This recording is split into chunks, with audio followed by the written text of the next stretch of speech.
Kiana Gentry, step away from the computer. Excuse me, are you here for a CDL appointment? Ma'am, Homeland Security, step away from the terminal. Homeland Security? What y'all want with me? I'm at You're work. under arrest for conspiracy to commit bribery. Bribery?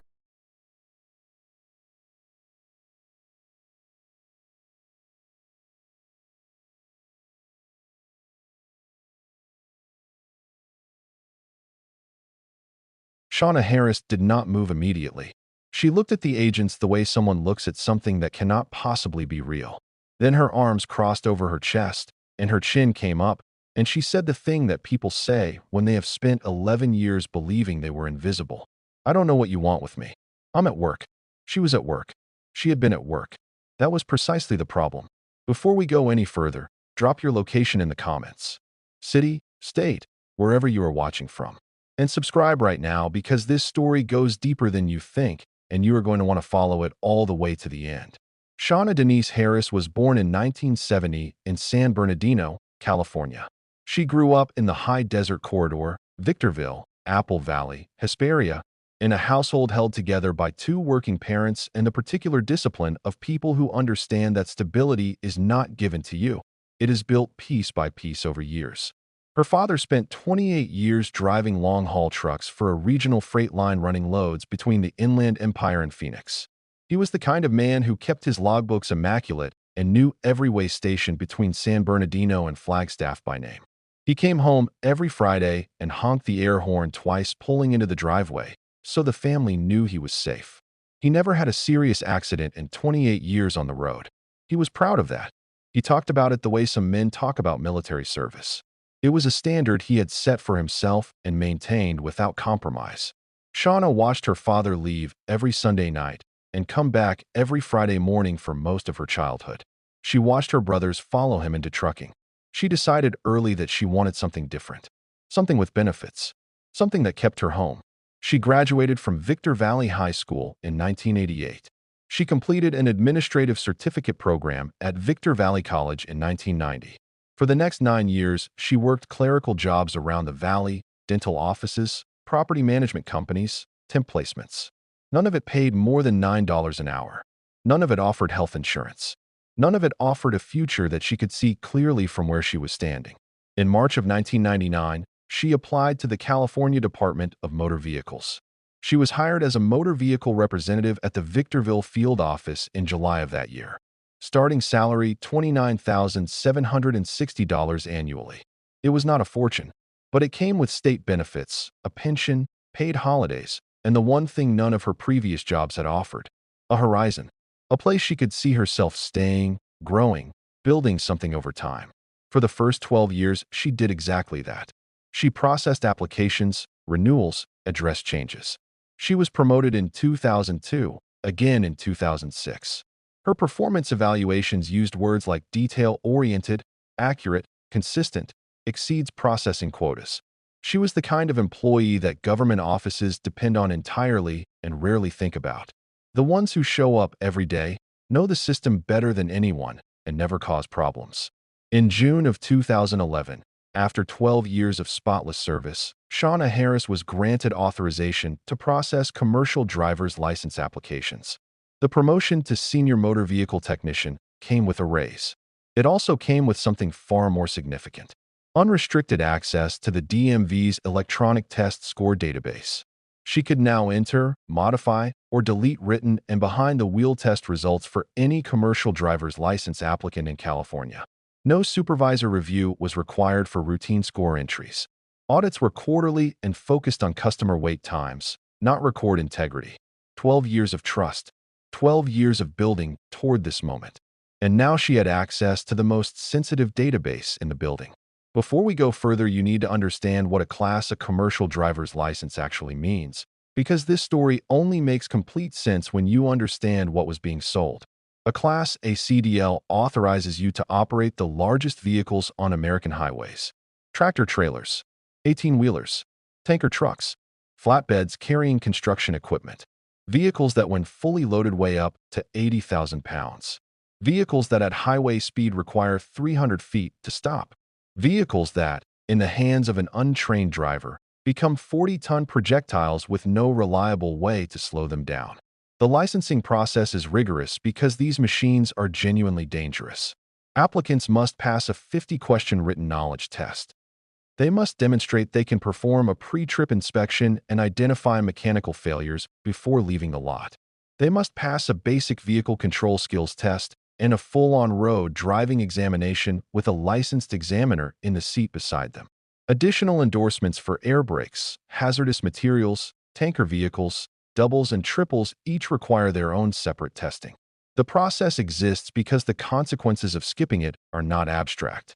An undertrained commercial driver does not know how to downshift on a mountain grade, does not understand how air brakes behave differently from hydraulic brakes, does not recognize the warning signs of a jackknife condition developing at 70 miles per hour. When an 80,000-pound vehicle loses control on a California highway, the people in the passenger cars around it do not get a second chance. This is what Shauna Harris had access to, the official record of who had proven they could safely operate those vehicles. And in June of 2011, someone asked her to change it. It started the way most corruption starts. Not with a dramatic proposition. Not with a briefcase full of cash slid across a table. It started with a conversation through a mutual acquaintance. A trucking school owner had a student. Good kid. Kept failing the written test. Had a job waiting for him the moment the license came through. Just needed a little help with the paperwork. $500. Cash. No one would ever know. Harris entered a passing score for a test the student never took. The transaction took 3 minutes. No audit flag. No supervisor notification. No anomaly of any kind. The student got his CDL. The trucking school owner got a satisfied customer. And Shauna Harris walked away with $500 and the knowledge that the system had absolutely no way to catch her. That knowledge was the most dangerous thing that happened that day. Word traveled the way it travels in industries built on networks and referrals. By 2013, Harris was working with at least 3 trucking school operators across the Central Valley and High Desert region. The price had risen to $1,500 per applicant. For a complete CDL package with multiple endorsements, it could reach $5,000. The trucking schools had built their pitch around the guarantee. Pay us between $3,000 and $8,000, and you will walk out with a commercial driver's license. No test anxiety. No failed attempts. No waiting. The mechanics were straightforward. A trucking school would submit an application package through an intermediary contact. The package contained the applicant's documents, their photo, and a cash envelope. Harris would log into the DMV system during her normal shift, enter false written test scores, enter false behind-the-wheel examination scores, and process the CDL issuance as routine. The record showed a qualified driver. The reality was something else entirely. The scale of it grew year by year in the way that things grow when they work and nobody is watching. At least 185 fraudulent CDLs were eventually traced to Harris's login credentials. $277,500 in documented bribes, and investigators believe the actual number was higher. Cash deposits structured carefully to stay below federal reporting thresholds. Separate accounts. An average of 17 fraudulent licenses per year. In the peak years between 2015 and 2019, the number exceeded 25 per year. In some months, the extra income from the scheme exceeded her state salary entirely. At work, Shauna Harris remained exactly what she had always been. Consistent, accurate, productive. One evaluation from this period noted she demonstrated a thorough understanding of CDL endorsement requirements. She was not wrong about that. At home, her colleagues noticed improvements. A new car, home renovations, family vacations that seemed beyond what a state employee's salary would reasonably support. The explanations offered were vague. People accepted them because people generally accept the explanations of someone they have known for years and never had reason to doubt. For 11 years, nobody asked the right questions. Do you think it is possible for someone to run a scheme like this for over a decade inside a government agency without anyone noticing? Drop your answer in the comments. I want to know what you think. The unraveling did not begin with a mistake Harris made. It began with a tip that had nothing to do with her directly. In 2015, Homeland Security investigations in Sacramento received information about a trucking school in the Central Valley that was advertising guaranteed CDL licensing outcomes. Around the same time, the FBI received a complaint from a competing school owner who was losing students to operators promising something no legitimate program could deliver. And separately, the DMV's own Office of Internal Affairs had begun a statistical inquiry after internal analysis flagged unusual processing patterns at several field offices across the state. For agencies pulling the same thread from different ends. The Department of Transportation's Office of Inspector General joined because the implications for interstate highway safety were federal in scope.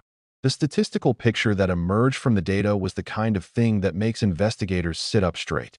Certain DMV employees had applicant pass rates that were not just high, but mathematically impossible given normal population distributions. The same trucking schools appeared repeatedly in the processing queues of the same employees. Cross-referencing with actual test appointment records revealed massive discrepancies. Applicants had received passing scores for examinations on dates when no appointment had been scheduled for them. Some had been in other states entirely on the days their tests were supposedly administered. The investigation went undercover. Cooperating witnesses were introduced into the trucking school networks. Conversations were recorded. Cash was marked and its movement traced from trucking school to intermediary to DMV employee. Digital forensics confirmed which employee credentials had been used to make each fraudulent entry. Physical surveillance documented meetings between the participants in the chain. By 2020, investigators had built cases against 20 defendants across the conspiracy. Multiple trucking schools, multiple DMV locations, multiple employees. But one name appeared more than any other. The longest tenured participant, the highest volume processor, the employee whose credentials were attached to more fraudulent records than anyone else in the conspiracy. Shauna Denise Harris. The recordings were the piece that removed any remaining ambiguity. Cooperating witnesses had captured conversations that were, in the language of federal prosecution, unambiguous. One exchange from March of 2019 showed a trucking school operator confirming a new batch of applicants. Harris's response on the recording was precise and practiced. Cash before I touch the system. Same as always. The language of someone who had been doing this long enough to have developed operational habits. But the evidence that prosecutors considered most significant was not the recordings or the bank records or the digital audit logs. It was what had happened on California highways as a direct result of what Harris had done at her workstation. 23 traffic accidents had been linked to CDLs issued through the fraud.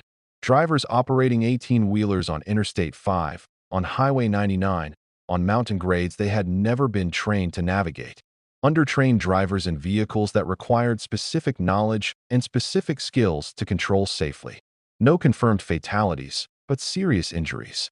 Families changed permanently by accidents that should not have happened. The DMV was eventually forced to cancel 602 commercial licenses connected to the scheme. Most of those drivers never came back to take the legitimate tests. Some obtained licenses in other states. Some are still driving today. The full accounting of the damage will never be complete. In April of 2022, federal agents arrived at the Victorville DMV field office on a Tuesday morning. Harris was at Terminal 4 processing applications when the agents came through the door. Her reading glasses were on. Her coffee was going cold. She had been doing this job for 23 years, and this morning had looked exactly like every other morning until the moment it didn't. Special Agent Vidal identified himself and asked her to step away from her workstation. She did not stand. Her body went rigid in the chair. Her hands froze over the keyboard. Then her arms crossed, and her chin came up, and she said she did not understand what Homeland Security wanted with someone who processed applications. When the agent told her she was under arrest for conspiracy to commit bribery, her jaw tightened and her eyes locked, and behind her the DMV had gone completely quiet. Customers had stopped moving in the queue. Coworkers had stopped what they were doing. The entire room was watching the woman who had been at that counter for 23 years being told she was under arrest. Bribery, she said. I'm not stepping anywhere until someone explains what is happening. I have been here 23 years. The agent told her they had her banking records, her phone records, and recordings. Something shifted behind her eyes at the word recordings. Her arms stayed crossed. Her chin stayed up. But the certainty that had been in her voice a moment earlier found somewhere else to be. What recordings? She said. I want to see a supervisor. Stand up. Hands behind your back. Now. She stood slowly. The handcuffs went on. The walk through the DMV lobby past the rope barriers, past the waiting customers, past the colleagues she had worked alongside for 2 decades, took less than 30 seconds. She kept her chin up the entire way. Whatever else she was in that moment, she was not going to give anyone the satisfaction of watching her fold. Outside, in a federal vehicle, with her hands cuffed behind her, Shauna Harris began to understand that the 11 years she had believed were invisible had been documented in extraordinary detail by 4 separate federal agencies for the better part of a decade. Shauna Denise Harris was indicted by a federal grand jury in the Eastern District of California on charges of conspiracy to commit bribery, unauthorized computer access, and identity fraud. Her defense attorney argued that she had been pressured by the trucking school operators, that she was a lower-level participant who had been drawn into something larger than herself. The evidence, the recordings, the digital audit logs, the bank records, the timestamps matching her workstation to 185 fraudulent entries, made that argument very difficult to sustain. In April of 2022, Harris pleaded guilty to all charges. The sentencing hearing was held on November 3, 2022, before Judge Carolyn Nguyen in the United States District Court for the Eastern District of California. The prosecution requested 7 years. The defense requested 3, citing cooperation and the absence of any prior criminal record. Before Judge Nguyen delivered the sentence, a woman named Lorraine Fan was permitted to speak. Her husband had been struck by an 18-wheeler on Interstate 5 in 2018. The driver had purchased his license through the scheme. He had never been tested. He had never sat in a CDL examination with an evaluator watching his technique. He had never been asked to demonstrate that he understood what 80,000 pounds of freight does on a downhill grade when the brakes are applied incorrectly. Lorraine Fan stood in that courtroom and said what she needed to say. Her husband had survived, but he would never walk the same way again. She said that Shauna Harris had not simply taken bribes. She had put weapons on the highway and given them to people who did not know how to use them. Judge Nguyen addressed Harris directly before sentencing. She spoke about the specific nature of the betrayal. Harris had not simply abused a clerical function. She had been the designated guardian of a safety standard that existed to keep dangerous operators away from the most dangerous vehicles on public roads. She had held that responsibility for 23 years. For 11 of those years, she had sold it for cash. The sentence was 60 months in federal prison. 5 years. 2 years of supervised release to follow. No restitution was ordered as victims were pursuing civil remedies separately. Harris received the longest sentence of all 20 defendants prosecuted in the conspiracy. The trucking school operators received sentences ranging from probation to just over 4 years. 2 other DMV employees implicated in related conduct received sentences exceeding 3 years. She was designated to FCI Dublin, a minimum security federal facility in Dublin, California. She reported in January of 2023. With good conduct credit, her projected release date is 2027.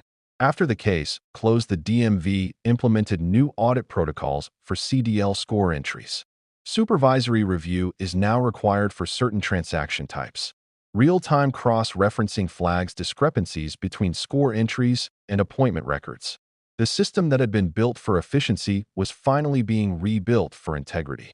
But the 602 canceled licenses, the drivers who bought their way onto California highways and dispersed into the broader driving population, those consequences do not get recalled and corrected. Some of those drivers obtained legitimate licenses in other states. Some are still operating commercial vehicles today. The full scope of what Shauna Harris set in motion over 11 years at a government workstation in Victorville may never be entirely known. Her father spent 28 years on American highways making sure he earned the right to be there. He kept his logbooks immaculate.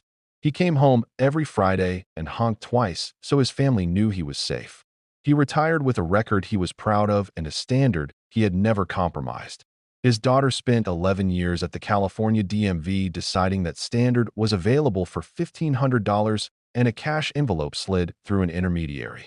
The next time you see an 18-wheeler on the highway, you might think about who is sitting behind that wheel, what they know, what they proved, whether anyone ever actually checked. That question used to have a clear answer. For 11 years in Victorville, it didn't. If this story made you think, subscribe and share it with someone who needs to see it. And drop a comment. Do you think 5 years was the right sentence for what Shauna Harris did? Or should the consequences have gone further? I want to know where you stand.